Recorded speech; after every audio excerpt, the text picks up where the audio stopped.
Então, boa tarde, turma de Gurupá. Boa tarde, galera Boa tarde. aí de Gurupá. Vamos para mais uma videoaula aqui nesta tarde de sexta-feira, dia 10 de setembro, né? E aí nós vamos conversar um pouco, dialogarmos sobre DI, deficiência intelectual, né? Que assim como o autismo, a deficiência intelectual é uma condição muito encontrada nas salas de aula, né? Nas salas de aula de todo o Brasil, de todos os lugares, porque a deficiência intelectual é uma condição muito frequente de acontecer, né? Então, a deficiência intelectual, gente, conhecida no meio médico, no meio acadêmico, no meio escolar, a gente sempre usa essa sigla DI para se referir à deficiência intelectual, assim como a gente usa a sigla TEA para se referir hoje ao autismo, né? Antigamente, antes dessa nova nomenclatura, nós dizíamos autismo propriamente dito, e hoje, com a nova resolução, com a nova nomenclatura, a gente utiliza a sigla TEA da mesma forma que a gente utiliza a sigla DI para deficiência intelectual, ok? Então, falou em deficiência intelectual, falou em DI, é uma condição semelhante, né? Então, essa nomenclatura, gente, ela chegou, né, em nosso conhecimento em 2006, quando houve uma convenção, né, uma convenção que foi organizada pela Organização das Nações Unidas, e nessa convenção, que foi chamada Convenção Internacional dos Direitos Humanos das Pessoas com Deficiência, essa nomenclatura, ela passou a partir de 2006 a vigorar, né? Então, antes de nós chamarmos de deficiência intelectual, a deficiência intelectual era conhecida, era referida como deficiência mental, né? E mesmo com essa mudança que aconteceu, muitas pessoas ainda utilizam esse termo deficiência mental, tá certo? Mas não é correto, porque a partir de 2006 se adotou, né, a atual nomenclatura, que é deficiência intelectual, chamada DI, certo? E o que é a deficiência intelectual, né? O que caracteriza essa deficiência intelectual, né? Como vocês viram no vídeo, a gente está só agora visualizando aqui esse slide, né? Então, são condições que causam prejuízos no funcionamento intelectual de modo bem significativo, né? Pessoas que antes dos 18 anos de idade apresentam déficits, né? Apresentam dificuldades nesse pensar, nessa resolução de problemas, nesse autocuidado, né? Pessoas que antes dos 18 anos já apresentam limitações, né? Limitações no seu funcionamento global, no seu funcionamento, como eu falei, intelectual, funcionamento de autocuidado. Então, essas limitações, elas vão desde limitações na comunicação, né? Às vezes, dependendo do grau da deficiência intelectual, existem dificuldades nesse falar, nessa comunicação dos indivíduos.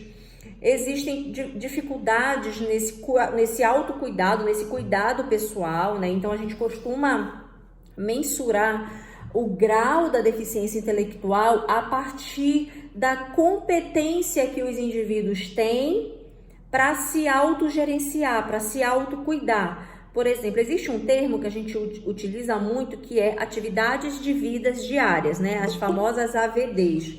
Então, indivíduos que têm dificuldades nessas AVDs, possivelmente, né, não somente atribuído à deficiência intelectual, mas possivelmente pode ter uma deficiência intelectual acontecendo aí neste desenvolvimento, tá? Dificuldades nas atividades escolares e acadêmicas. Às vezes você tem uma sala com 20 alunos e tem lá aquele aluno que não consegue acompanhar a turma. Lá na turma tem crianças da mesma idade, que estão no mesmo nível escolar, mas aí tem aquele aluno, aquela aluna que fica atrás, que fica aquém, que não consegue, né, ter o mesmo grau de aproveitamento e rendimento naquele conteúdo, naquelas atividades que você está direcionando aquela turma. Então, são alunos que não conseguem receber a mensagem, captar a mensagem e decodificar essa mensagem, né? Então, geralmente existem déficits, né? Existem dificuldades nesse âmbito do desenvolvimento escolar, né? Comprometimentos na sua saúde, né? Indivíduos com deficiência intelectual podem ter comprometimentos em outras áreas, né, da sua saúde. São indivíduos que podem apresentar dificuldades, né, na execução de atividades de lazer. E aí, tudo isso, quando a gente vai fazer uma avaliação, a gente tem que considerar. Da mesma forma que existem indivíduos com prejuízos no seu trabalho, que não conseguem trabalhar ou que não conseguem desenvolver atividades e trabalhos muito complexos, porque existem, né, essas discrepâncias entre o entendimento e a execução de uma atividade. Vocês lembram lá naquela atividade que eu dei do cérebro, né, para vocês pintarem e visualizarem como é que o cérebro funciona? Vocês estão lembrando dessa atividade lá na disciplina anterior de desenvolvimento? Vocês estão lembrando? Vocês fizeram. Então, vocês conseguiram visualizar ali que cada cor, cada área, cada setor do cérebro, ele é responsável por uma função. Existe a área responsável pela linguagem, pelo pensamento, pela emoção, né, pela cognição. E aí, quando ocorre um prejuízo em uma daquelas áreas, possivelmente pode implicar em deficiência intelectual. Então, quando a gente faz, né, uma avaliação desses indivíduos, se ele tem ou não deficiência intelectual, a gente tem que ter critérios para fazer esse diagnóstico, tá? Causas. O que pode causar uma deficiência intelectual? Ah, fulana teve um filho, esse filho se desenvolveu e desde cedo já apresentava dificuldades, né? O que está causando? O que pode ter causado essa deficiência intelectual? Existem fatores que a gente vai considerar fatores biológicos e fatores psicossociais, né? E a associação, ambos os fatores, tanto biológicos quanto psicossociais. E aí a gente precisa, quando vai fazer uma avaliação, a gente precisa conhecer a história de vida dessa família, primeiramente, dessa mãe, dessa gravidez, como foi, né, que essa gravidez aconteceu, se aconteceu alguma intercorrência nessa gestação, se a mãe passou por algum trauma, né, tanto físico quanto emocional, se ela pegou alguma infecção, ou até mesmo se essa mãe apresenta algum grau de deficiência intelectual, porque hoje a ciência já mostra que que pessoas com deficiência intelectual podem também transmitir essa característica para os seus descendentes. Então, quando a gente faz essa história de tentar entender o que causa, né, uma deficiência intelectual, a gente tem que entender a história de vida dessa mãe, dessa criança, dessa família, e aí nisso a gente vai entender, quando a gente falar nessa forma, a gente vai falar de fatores biológicos e fatores psicossociais, tá? Ou a associação de ambos os fatores, certo? Então, quais são essas características? Quais são as características principais de uma criança, de alunos com deficiência intelectual? Quais são as características principais que mais a gente vê, né, assim, na sala de aula, que mais os professores relatam, né, quando tem um aluno que apresenta alguma atipicidade ou alguma especificidade no seu desenvolvimento na sala de aula? A gente vai falar, né, de um comprometimento na área. A gente pode visualizar comprometimento na área da motricidade, a gente vai falar na área motora dessa criança, a motricidade fina. Às vezes crianças que têm deficiência intelectual não conseguem desenvolver algumas atividades, como por exemplo, ter esse movimento de pinça, que é um movimento, né, que requer uma complexidade neuronal, que requer uma maturidade, uma motricidade, né, cerebral importante, que tem que ser desenvolvida. E aí pessoas que apresentam dificuldades na motricidade grossa, que não conseguem fazer um jogo de bola, por exemplo, né? Jogar uma bola, alguém jogar uma bola para esse indivíduo, ele não consegue agarrar a bola, né? Então a gente são características que a gente tem que estar prestando atenção também. Na área cognitiva, a gente vê a deficiência intelectual com prejuízo nesse aprendizado. E aí a gente pode entender que o indivíduo com deficiência intelectual, ele apresenta uma lentidão, tá? Uma lentidão nesse entendimento. Ah, professora, pessoas com deficiência intelectual não aprendem? Aprendem, só que eles vão aprender com prejuízo e com lentidão. E aí é por isso que é importante a gente entender qual é o nível e qual é a característica principal que está prejudicada ali naquele indivíduo, tá? Dificuldades em conceitos abstratos, em entender conceitos abstratos. Pessoas com deficiência intelectual, por exemplo, vão ter dificuldades de entender conceitos muito complexos, conceitos que não estejam no âmbito do concreto, né? Conceitos que vão além daquilo que os olhos estão vendo ou do que as mãos estão tocando. Então, falar, né, de algumas metáforas e conceitos muito abstratos para indivíduos com deficiência intelectual, possivelmente esses indivíduos eles vão ter dificuldades no entendimento desse conceito. Então, trabalhar mais no concreto é o que há de mais ideal para o trabalho com indivíduos com deficiência intelectual. Os olhos precisam enxergar. Por exemplo, você vai contar uma história para o aluno que tem deficiência intelectual. Ele vai entender muito mais se você contar a história através da fala, mas também através do visual. Se você puder agregar esse recurso visual, tá? Para que o indivíduo ele consiga ter um entendimento melhor daquele conceito, daquela história, né? Você precisa ter um trabalho global com esse aluno, né? Uma outra função prejudicada em indivíduos com deficiência intelectual, pessoal, memória prejudicada, né? Geralmente, nós temos a memória de longo prazo, a memória de curto prazo, e geralmente, memória de longo prazo e memória de curto prazo são funções, são competências prejudicadas em indivíduos que têm deficiência intelectual. Então, novamente, eu reforço a necessidade de estar trabalhando no concreto, né, com estes indivíduos. Sair do âmbito da palavra somente e trabalhar no âmbito do concreto, né? E aí você vai dar uma aula sobre frutas, por exemplo. Em vez de falar da fruta, dizer que a fruta é isso, que a fruta é aquilo, somente isso, você, com o aluno que tem... Isso também serve para outras crianças, não somente com aqueles que têm deficiência intelectual, mas você fazer com que as crianças percebam e visualizem de modo prático, né, aquele conceito.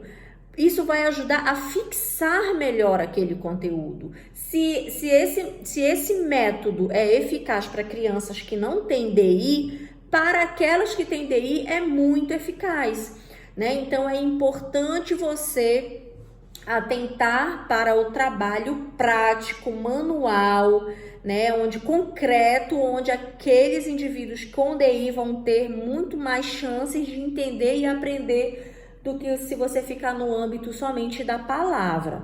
Então, é muito importante você trabalhar no concreto, pegando bem aquele conceito que o Piaget, né, trouxe e nos apresentou, que foi o conceito de construtivismo. Apresentar uma metodologia construtivista, né? Onde o aluno ele vai ser agente do seu próprio conhecimento, do seu próprio aprendizado, ele vai colocar ali, vamos falar assim, a mão na massa, ele vai construir, né, de modo prático aquela compreensão, aquele conteúdo, aquele ensinamento. Isso vai fazer com que haja, né, uma facilitação nesse aprendizado, né? Então é muito importante esse tipo de prática, de método, né? Então a gente vai falar que uma das características também, né, são os prejuízos nas funções executivas, que são justamente isso: memória, a fala. Funções executivas são essas, né? Memória, fala, competências para abstrair, né? E tudo isso. Dificuldade na oralidade é uma outra característica, como eu já falei. Alguns indivíduos com DI podem ter prejuízos na oralidade, ao falar, ao concatenar as ideias, ao articular pensamento e palavra. Às vezes, indivíduos com deficiência intelectual apresentam prejuízos nessa comunicação, gente, porque a fala, ela está conectada com o nosso pensamento, tá? A fala, ela está em conexão com o nosso pensamento. E às vezes indivíduos com deficiência intelectual, eles não conseguem coordenar pensamento e fala e pensamento. E aí fica uma coisa totalmente discrepante, né, em termos de organização, de oralidade, tá? No aspecto educacional, como eu falei, existe uma discrepância. O que é uma discrepância? É uma diferença. Geralmente, indivíduos com deficiência intelectual, eles apresentam uma discrepância, uma diferença entre a idade cronológica e a idade mental, tá? E a idade cognitiva.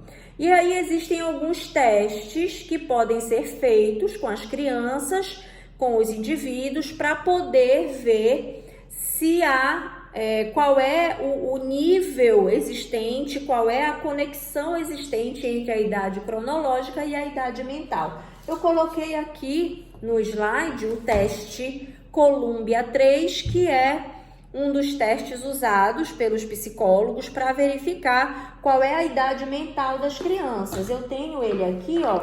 Eu vou mostrar para vocês só a capinha do livro, para vocês verem que é um teste de uso exclusivo de psicólogos, que é um teste que pode ser feito nos consultórios de neuropsicólogos, psicólogos com prática nesse tipo de aplicação de teste. Então, geralmente, quando existe uma desconfiança que a criança apresenta uma idade cronológica diferente da idade mental, a gente aplica o teste para saber se existe ou não essa diferença. Um outro teste é esse teste aqui, é o teste VISC, tá?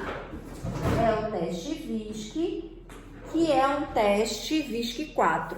É um teste para detectar, né, para a gente conseguir apurar o QI total da criança de 6 a 16 anos, né? De crianças de 6 até indivíduos, até adolescentes de 16 anos. Então, a gente aplica o teste para saber qual é o nível cognitivo desses indivíduos, tá, gente?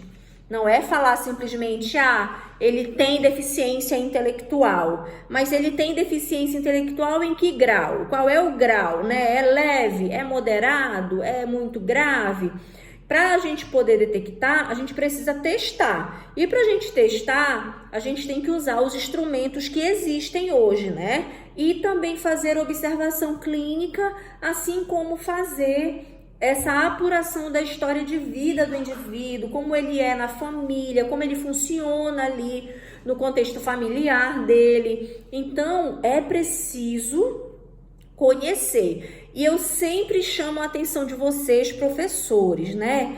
A criança, ela vai ter deficiência intelectual em casa, ela vai ter deficiência intelectual na escola, ela vai ter deficiência intelectual no parquinho, em qualquer lugar que ela tiver. Ela não vai escolher o ambiente em que ela vai ter ou autismo, ou deficiência intelectual, ou ser surdo ou cega, não. Ela vai apresentar aquela condição em múltiplos contextos, é uma condição dela, do desenvolvimento dela. Então, na escola, e por isso o papel do professor é muito importante dentro desse processo, o professor ele precisa entender e conhecer, né, que existe alguma diferença no desenvolvimento daquele aluno, daquela criança que ele acompanha todo dia. Então, os professores, eles têm que ser capacitados, eles têm que receber essa formação para saber como atuar, para saber como preparar o seu plano de trabalho, o seu plano individual de trabalho para aquele aluno. Porque tem que ser feito um trabalho diferenciado, um aluno específico, para aquela criança. Você não pode generalizar a atividade que você aplica com a turma toda se você sabe que aquele aluno ele apresenta algumas especificidades, algumas características. Então você tem que adaptar o seu material para ele, né? Não é porque ele tem deficiência intelectual que ele não vai aprender. Ele vai aprender, mas ele vai aprender através de um método diferenciado. Então para você poder fazer o seu método diferenciado, você precisa conhecer esse aluno. Você precisa saber o que aquele aluno realmente apresenta, tá bom? Alguém quer fazer alguma pergunta? Eu tô falando aqui que nem uma metralhadora. Não, só queria reiterar também, né, essa questão do papel dos nossos professores, observar essas especificidades dentro de sala de aula, né? E fazer, talvez, alguns testes e dali para frente mandar para um profissional, né? Para diagnosticar realmente o que a criança realmente tem, para a gente poder adaptar o nosso plano de trabalho a ele, né? Ao que se apresenta na nossa sala de aula. Exatamente. Por exemplo, quando eu recebo uma criança para fazer avaliação, eu sempre peço para a família o relatório pedagógico da escola, né? Porque eu quero ler ali naquele relatório se o que a família está me apresentando no consultório é igual, se os padrões de comportamento são iguais. Como eu falei para você, se a criança tem deficiência intelectual, ele vai ter deficiência intelectual em casa e na escola, concordam comigo? Ele não vai ser diferente. Então, a escola, ela tem que apresentar o seu olhar sobre aquela criança. E quem é que vai dar o olhar? São os professores. Os professores é que vão apresentar um olhar sobre aquele desenvolvimento, sobre aquele comportamento, sobre aquele desempenho, não é verdade? É o professor, porque depois da família, gente, a escola é o ambiente em que a criança mais permanece quando ela não está em casa. Então, o professor, ele conhece muito bem as crianças, conhece muito bem os seus alunos, não é verdade? Então, é fundamental que o professor possa e tenha que participar desse processo e tenha que ser consultado nesse processo diagnóstico, concordam comigo? Então, o professor ele tem um papel muito importante e ele tem que saber relatar adequadamente, né, o que ele observa naquele desenvolvimento. Concordam comigo? Concordam ou discordam? Concordo. Né? E para você poder falar, você tem que saber falar, né? Por exemplo, para Eliana, a psicóloga mandou um recado para a professora Eliana pedindo o relatório do Joãozinho, né? A mãe dele chegou no consultório querendo fazer uma avaliação. E a queixa apresentada é que a criança apresenta deficiência intelectual. A criança não consegue acompanhar as atividades, a criança não consegue ter autocuidado, não consegue se relacionar, tem muita dificuldade. E aí a psicóloga vai pedir um relatório pedagógico para a escola. Quem vai fazer é a pedagoga, né? a professora, a pedagoga. A Eliana vai colocar ali: suspeito que o Joãozinho tenha deficiência mental. Tá certo isso? Ela usar esse termo? Não tá certo. Nem deve e nem pode, né? Você tem que relatar comportamentos. Por exemplo, relata-se neste relatório que o Joãozinho não consegue acompanhar a turma se comparado com os seus colegas, se comparado com as demais crianças. Observa-se uma diferença significativa no aprendizado. Então, a Eliana, né, de uma maneira técnica, vai fazer um relatório para a psicóloga receber e ler, né? Então, para isso, você precisa conhecer e saber como falar, saber como fazer esse relatório. Concordam comigo? Não é fazer de qualquer forma, porque vocês não podem esquecer que quem vai receber esse relatório, além da psicóloga, é a família dessa criança, né? A família dessa criança, no momento de diagnóstico, ela está sofrendo muito, ela está muito ansiosa para saber o que o filho tem.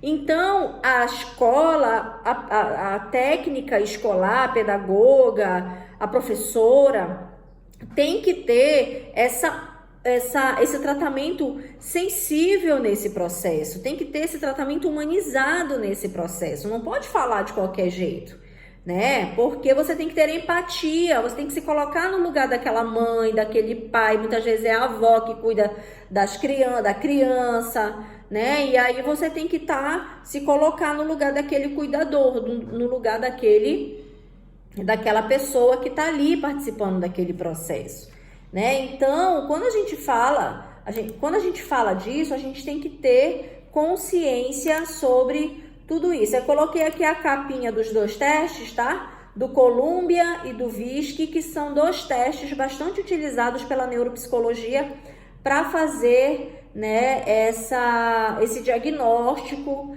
de deficiência intelectual, tá bom?